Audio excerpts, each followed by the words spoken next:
দুর্বৃত্তের আগুনে পড়ল আলিয়া মাদ্রাসার বিচারকের এজলাস। কারাবন্দী বিডিআর সদস্যদের মুক্তি সহ ৩ দাবিতে অনড় অবস্থানে স্বজনরা। 2 সহস্রাধিক নেতাকর্মীকে ক্রস ফায়ারের দায়ে ট্রাইব্যুনালে বিএনপির অভিযোগ। এতিমখানা মামলায় খালেদার আপিল শুনানি 14 জানুয়ারি। ফৌজদারি অপরাধ না থাকলে বিসিএস এ বাদ পড়া 227 জনের বেশিরভাগই চাকরিতে যোগ দিতে পারবেন, জানালেন জনপ্রশাসন সচিব। এবং চালের বাজার নিয়ন্ত্রণে সরকারের কাছে আলাদিনের চেরাগ নেই, বললেন বাণিজ্য উপদেষ্টা। কয়েক দেশ শেষে আমদানির সিদ্ধান্ত।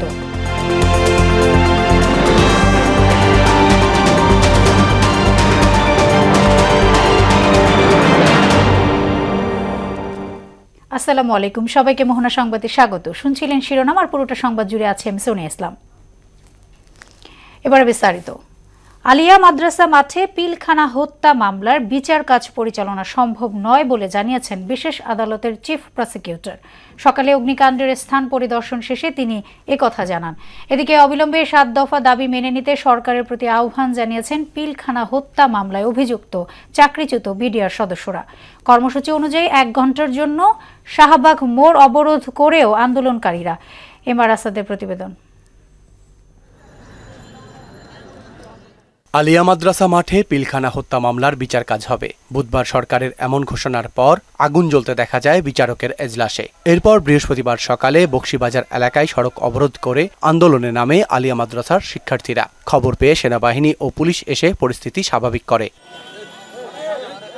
এর মধ্যেই ক্ষতিগ্রস্ত আদালত পরিদর্শন করেন বিশেষ আদালতের বিচারক সহ রাষ্ট্র ও আসামি পক্ষের আইনজীবীরা। পরিদর্শন শেষে সাংবাদিকদের সঙ্গে আলিয়া মাদ্রাসা মাঠে আদালত পরিচালনা নিয়ে কথা বলেন চিফ প্রসিকিউটর। পরবর্তী তারিখটা কবে হবে, আমরা এখান থেকে যাওয়ার পরে আসামি পক্ষের আইনজীবী এবং সরকার পক্ষের আইনজীবী সহ আমরা ওনার সাথে কথা বলবো। উনি আমাদেরকে ইনভাইট করে গেছেন।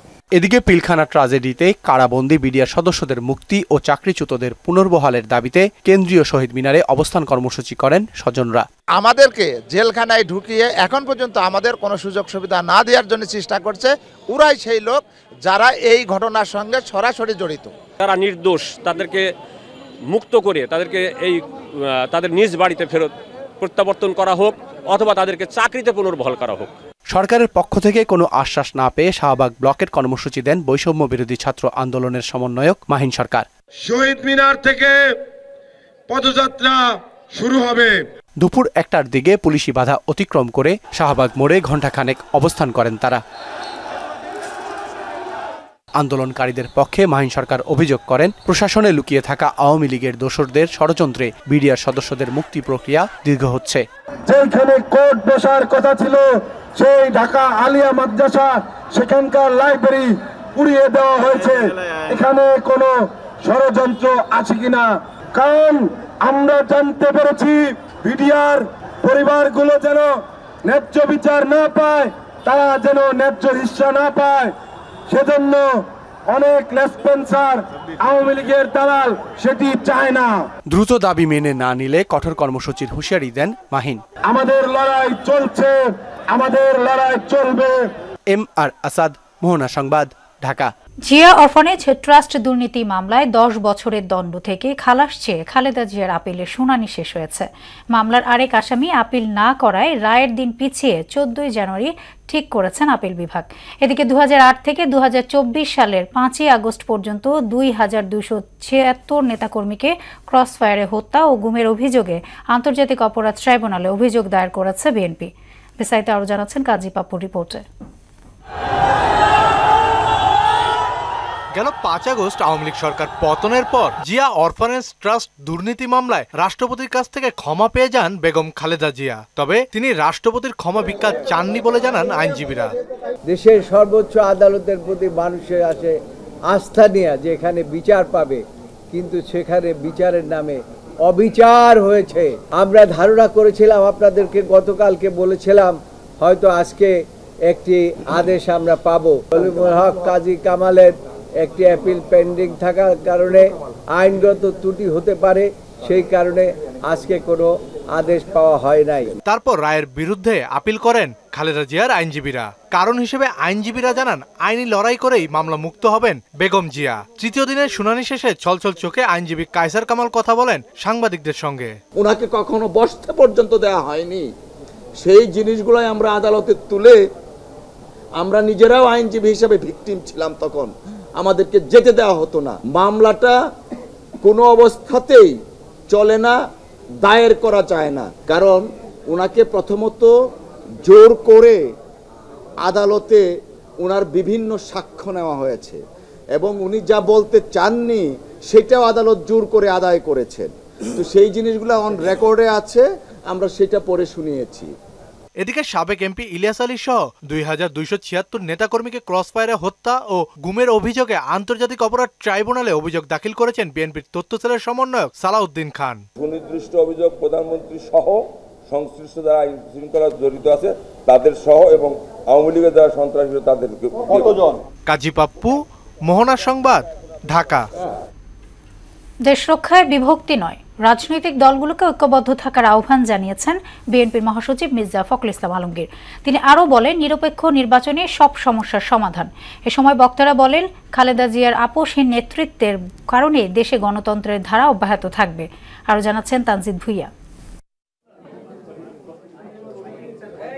গুলশানে বিএনপি চেয়ারপারসনের কার্যালয়ে রাজবন্দির জবানবন্দি শীর্ষক বইয়ের মোড়ক উন্মোচন করেন দলের মহাসচিব মির্জা ফখরুল ইসলাম আলমগীর। অনুষ্ঠানে বিশেষ আলোচক ছিলেন বিশিষ্ট সাংবাদিক শফিক রহমান। তিনি দাবি করেন, বিএনপি জুলাই বিপ্লবের মূল পটভূমি তৈরি করেছিল। জুলাই আগস্ট আন্দোলনের ক্ষেত্র তৈরি হয়েছিল প্রায় 15 বছর জুড়ে।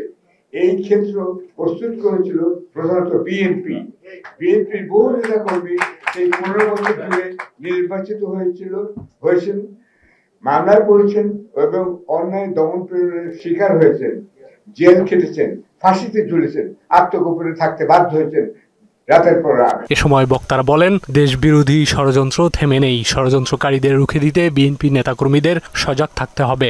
জিয়া পরিবারের প্রত্যেকে বাংলাদেশে যতবার গণতন্ত্রের উপর আঘাত হচ্ছে, ওনারা সেই গণতন্ত্রটা পুনঃপ্রতিষ্ঠা করতে চেয়েছেন। যার কারণে আজকে ওনারা এই বাংলাদেশে শুধু না, আমাদের বিশ্বে একটি অন্যতম নজিরবিহীন পরিবেশ প্রতিষ্ঠিত করেছেন। আমাদের প্রত্যেককে সজাগ থাকতে হবে। বিশেষ করে বিএনপি বিরুদ্ধে ষড়যন্ত্র বেশি হচ্ছে। দেশনেত্রী বেগম খালেদা জিয়া, তার বিরুদ্ধে যে রাজনৈতিক উদ্দেশ্য প্রণোদিত মিথ্যা মামলা, যেটা আমরা সবাই জানি, আদালত তাকে সসম্মানে মুক্ত ঘোষণা করবেন ইনশাআল্লাহ। ক্ষমতার পালাবদলে যে সংকট তৈরি হয়েছে তা তারেক রহমান দেশে ফিরলেই সমাধান হবে বলে জানান বিএনপি মহাসচিব। আমাদের ভারপ্রাপ্ত চেয়ারম্যান সাহেব তিনি মুক্ত হবেন অল্প দিনের মধ্যে পুরোপুরি কেস থেকে, তিনিও এসে আমাদের মাঝে উপস্থিত হবেন ইনশাআল্লাহ। আমাদের যে ত্যাগ, আমাদের জনগণের, আমাদের ছাত্রদের, আমাদের যুবকদের, আমাদের স্বেচ্ছাসেবকদের, আমাদের মহিলাদের, এটা কোনো মতেই বৃথা যাবে না, বৃথা যায়নি। আমরা তো অন্তত ফ্যাসিবাদকে সরাতে পেরেছি। দেশের নতুন ষড়যন্ত্রের কথা উল্লেখ করে মির্জা ফখরুল সময়ের প্রয়োজনে সবাইকে ঐক্যবদ্ধ থাকার আহ্বানও জানান। বিভক্তির রাজনীতি যেন আমরা না করি। এখন যেটা প্রয়োজন, সবচেয়ে বেশি প্রয়োজন, দেশকে বাঁচানোর জন্য, গণতন্ত্রকে ফিরে পাওয়ার জন্য ঐক্য। পেছনে যে শক্তিটা লাগবে সেটা একটা নির্বাচিত পার্লামেন্ট, নির্বাচিত সরকার। তানজিদ ভুইয়া, মোহনা সংবাদ, ঢাকা। 43তম বিসিএসে বাদ পড়া 227 জনের মধ্যে বেশিরভাগ সদস্যদের দ্রুততম সময়ের মধ্যে নিয়োগ প্রক্রিয়া চূড়ান্ত হবে বলে জানিয়েছেন জনপ্রশাসন সিনিয়র সচিব মোখলেসুর রহমান। দুপুরে সচিবালয়ের নিজ দপ্তরে তদন্ত কর্মকর্তাদের সঙ্গে বৈঠকে শেষে তিনি আরও জানান, তদন্ত শেষ হয়েছে, তবে যাদের বিরুদ্ধে বড় ধরনের অভিযোগ রয়েছে তারা ছাড়া বেশিরভাগ সদস্যই যোগদান করতে পারবেন।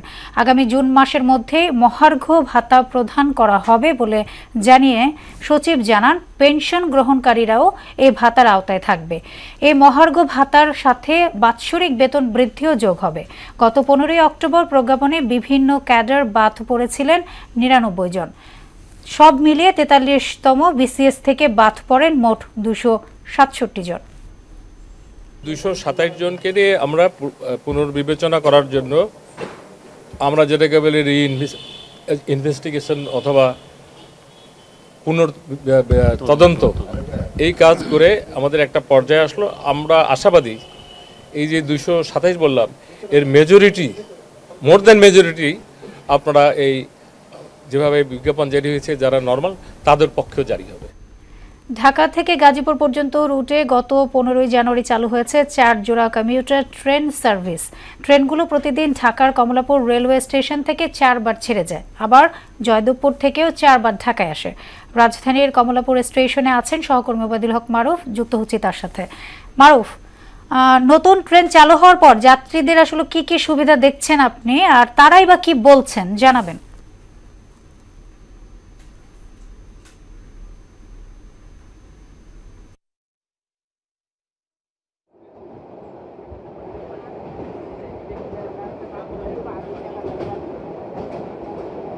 সোহেল ভাই কানেক্ট নাই।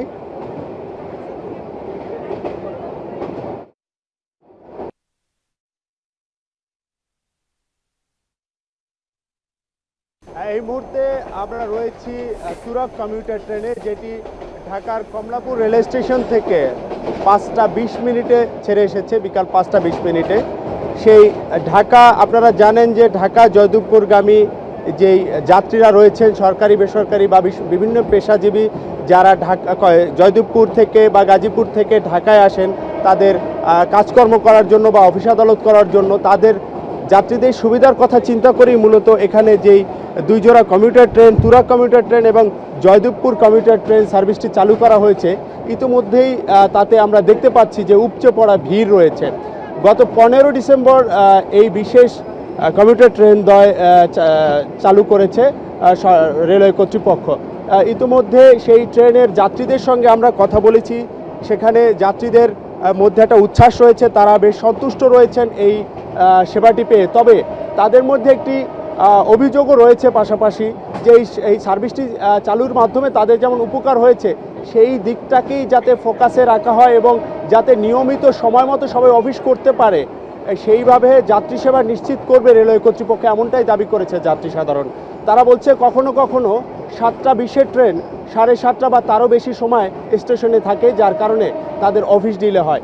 একই সঙ্গে দেখা যায় যে আমরা একজন যাত্রীর সঙ্গে কথা বলবো, তার কাছ থেকে অভিজ্ঞতা জানার চেষ্টা করব। ভাই, আসলে এই পথে আপনি নিয়মিত যাতায়াত করছেন এবং কেমন দেখছেন এই সার্ভিসটি? আলহামদুলিল্লাহ, রেলওয়ে উপদেষ্টাকে ধন্যবাদ যে আমাদেরকে জয়দেবপুর কমিউটার নতুন একটি ট্রেন দিয়েছে। তবে আমাদের এখানে এই সার্ভিসটা আরেকটু বেটার হইতো যদি জয়দেবপুর কমিউটারের মতো ভালো ইঞ্জিন যদি তুরাগ কমিউটারে দেওয়া হতো। হ্যাঁ, আর এটাকে যদি মিটার গেজের পরিবর্তে ব্রড গেজের ট্রেন হিসাবে এটাকে আপডেট করা হতো, তাহলে জয়দেবপুর কমিউটার যেমন অনেক লোক দাঁড়িয়ে বা বসে আসতে পারে, তুরাগ কমিউটারে এরকম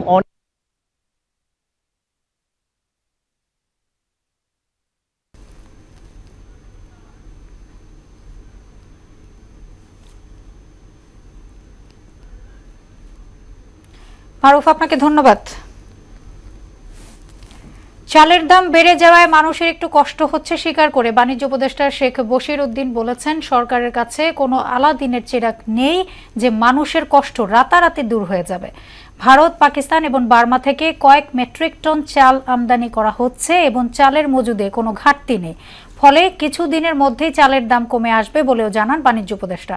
সচিবালয় বাণিজ্য মন্ত্রণালয়ের সম্মেলন কক্ষে তুরস্কের বাণিজ্য মন্ত্রী প্রফেসর ডক্টর ওমর বলাতের নেতৃত্বে একটি উচ্চ পর্যায়ের প্রতিনিধি দলের সাথে বৈঠক শেষে তিনি এসব কথা বলেন। তার জন্য আমরা আমদানিকে আরো বেশি উদার করেছি, যেটা আমরা বললাম যে আমরা 63%কে 3%-এ নামিয়ে নিয়ে এসেছি। আমরা আশা করি যে আমদানি শুরু হলেই যদি কেউ মজুদ করে থাকে অন্যায্যভাবে, এই মজুদটাও তারা ছাড়তে বাধ্য হবে এবং বাজার স্বাভাবিক পর্যায়ে নেমে আসবে। ঘন কুয়াশার হিমেল বাতাসে বিপর্যস্ত জনজীবন, কনকনে শীতে বেশি ভোগান্তির শিকার হচ্ছেন খেটে খাওয়া মানুষ। ঠান্ডাজনিত রোগীর সংখ্যা বাড়ছে। এদিকে দেশ জুড়ে চলমান মৃদু শৈত্যপ্রবাহ আরও 2 দিন অব্যাহত থাকবে বলে জানিয়েছে আবহাওয়া অফিস। রাতের বেলা কমতে পারে তাপমাত্রা। আফরিন পপির ডেস্ক রিপোর্ট।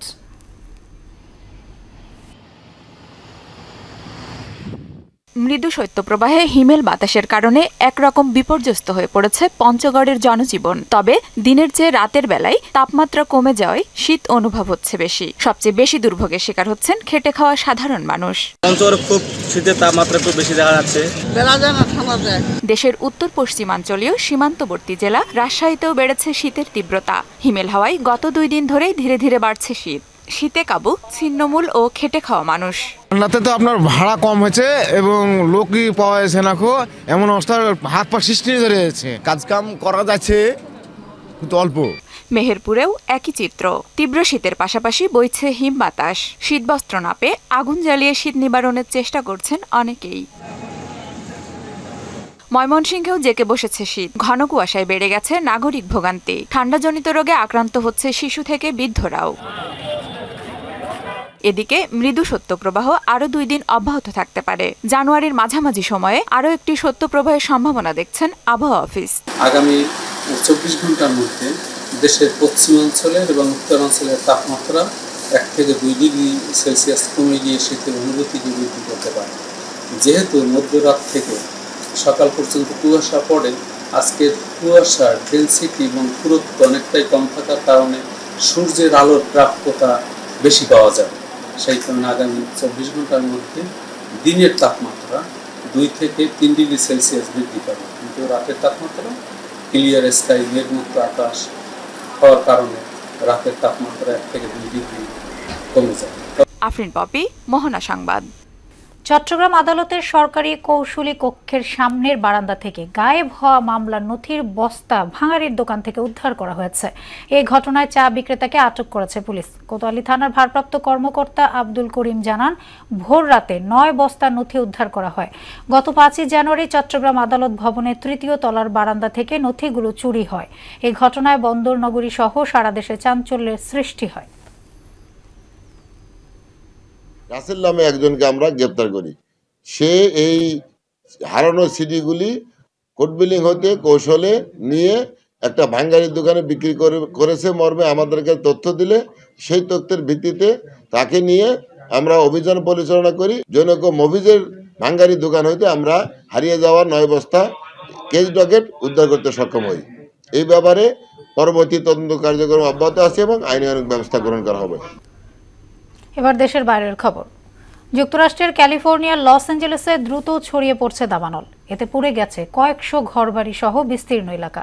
এ ঘটনায় এ পর্যন্ত 5 জনের মৃত্যু হয়েছে। দাবানলের হাত থেকে রক্ষার জন্য 1.5 লাখ মানুষকে নিরাপদ স্থানে সরিয়ে নেওয়া হয়েছে। ইশতিয়াক হোসেনের ডেস্ক রিপোর্ট। ভয়াবহ আকার ধারণ করেছে ক্যালিফোর্নিয়ার দাবানল। শুষ্ক আবহাওয়া ও তীব্র বাতাসে তা ছড়াচ্ছে নিয়ন্ত্রণহীনভাবে। পুড়ে গেছে 1000-এর বেশি বাড়িঘর, স্থাপনা সহ 16,000 একর এলাকা। সবচেয়ে ভয়াবহ পরিস্থিতি প্যালিসাইডে। বাড়িঘর, গাছপালা সহ চারপাশে দাউ দাউ করে জ্বলছে আগুন। নিরাপদ স্থানে সরিয়ে নেওয়া হয়েছে প্রায় 1.5 লাখ বাসিন্দাকে। আগুন নিয়ন্ত্রণে হিমশিম খাচ্ছে ফায়ার সার্ভিস কর্মীরা। পানি স্বল্পতায় কঠিন হয়ে পড়েছে আগুন নিয়ন্ত্রণের কাজটি। আশপাশের এলাকা থেকে পানি সরবরাহের পাশাপাশি বিমান থেকে ছিটানো হচ্ছে রাসায়নিক। দাবানলের প্রভাবে মারাত্মক ক্ষতিগ্রস্ত ক্যালিফোর্নিয়ার বিদ্যুৎ ব্যবস্থা। গত মঙ্গলবার থেকে শুরু হওয়া দাবানলে লস অ্যাঞ্জেলেস কাউন্টিতে সক্রিয় 5টি অগ্নিকাণ্ডে প্যাসিফিক পলিসেডস এলাকায় 16,000 এবং ইটনে 10,500 একর জমির ফসল পুড়ে গেছে। এই দাবানলে প্রায় 10 লাখ বাড়ি ও ব্যবসা প্রতিষ্ঠান বিদ্যুৎ বিচ্ছিন্ন রয়েছে। পরিস্থিতি নিয়ন্ত্রণে সর্বোচ্চ সহযোগিতার প্রতিশ্রুতি দিয়েছেন মার্কিন প্রেসিডেন্ট জো বাইডেন। দাবানলে অর্থনৈতিক ক্ষতির পরিমাণ $5,000 কোটি বেশি হতে পারে বলে জানিয়েছেন লস অ্যাঞ্জেলেস কাউন্টির জরুরি ব্যবস্থাপনা বিভাগের পরিচালক কেভিন ম্যাকগুয়ান। ইশতিয়াক হোসেন, মোহনা সংবাদ। চট্টগ্রামে জমকালো আয়োজনে শনিবার এম.এ. আজিজ স্টেডিয়ামে অনুষ্ঠিত হবে জিয়া ক্রিকেট টুর্নামেন্ট চট্টগ্রাম বিভাগের খেলা। সকালে চট্টগ্রাম জেলা ক্রীড়া সংস্থা মিলনায়তনে আয়োজিত সংবাদ সম্মেলনে এই তথ্য জানানো হয়। সংবাদ সম্মেলনে লিখিত বক্তব্য তুলে ধরেন জিয়া ক্রিকেট টুর্নামেন্ট চট্টগ্রাম বিভাগের আহ্বায়ক মশিউল আলম স্বপন। লাল ও সবুজ দলের মধ্যে টি-20 ম্যাচটি অনুষ্ঠিত হবে। জাতীয় দলের ক্রিকেটাররা খেলার উদ্বোধন করবেন। এ সময় উপস্থিত ছিলেন চট্টগ্রাম মহানগর বিএনপির সদস্য সচিব নাজিমুর রহমান, জিয়া ক্রিকেট ব্যবস্থাপনা কমিটির সদস্য SM সাইফুল সহ অনেকেই। বোলিং অ্যাকশনের দ্বিতীয় পরীক্ষাতেও পাশ করতে পারেনি সাকিব আল হাসান। এর আগে গেল ডিসেম্বর শুরুর দিকে ইংল্যান্ডের বার্মিংহামের অদূরে লাফবোরো ইউনিভার্সিটির মেডিকেল বিভাগের কাছে পরীক্ষা দেন সাকিব। সেখানেও ফেল করেছেন বাংলাদেশের এই অলরাউন্ডার। বিভিন্ন গণমাধ্যমের সূত্রে এমন তথ্য জানা গেছে। আইসিসির নিয়ম অনুযায়ী পরপর 2 পরীক্ষায় বোলিং অ্যাকশন ত্রুটিযুক্ত হলে এ বছরের মধ্যে ওই বোলার বল করতে পারবেন না। তাই তার আন্তর্জাতিক ক্রিকেট ফেরা নিয়ে ধোঁয়াশা তৈরি হয়েছে।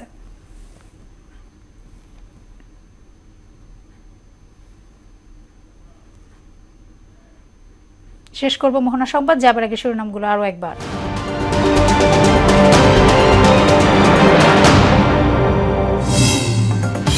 দুর্বৃত্তের আগুনে পড়ল আলিয়া মাদ্রাসার বিচারকের এজলাস। কারাবন্দী বিডিআর সদস্যদের মুক্তি সহ 3 দাবিতে অনড় অবস্থানে স্বজনরা। 2 সহস্রাধিক নেতাকর্মীকে ক্রস ফায়ারের দায়ে ট্রাইব্যুনালে বিএনপির অভিযোগ। এতিমখানা মামলায় খালেদার আপিল শুনানি 14 জানুয়ারি। ফৌজদারি অপরাধ না থাকলে বিসিএস এ বাদ পড়া 227 জনের বেশিরভাগই চাকরিতে যোগ দিতে পারবেন, জানালেন জনপ্রশাসন সচিব। চালের বাজার নিয়ন্ত্রণে সরকারের কাছে আলাদিনের চেরাগ নেই, বললেন বাণিজ্য উপদেষ্টা। কয়েক দেশ থেকে আমদানির সিদ্ধান্ত।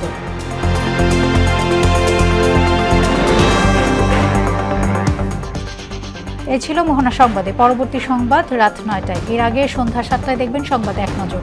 মোহনা সবশেষ খবর জানতে ভিজিট করুন www.mona.tv। সংবাদ দেখতে পারেন ফেসবুক, ইউটিউবে। এতক্ষণ সঙ্গে থাকার জন্য ধন্যবাদ সবাইকে।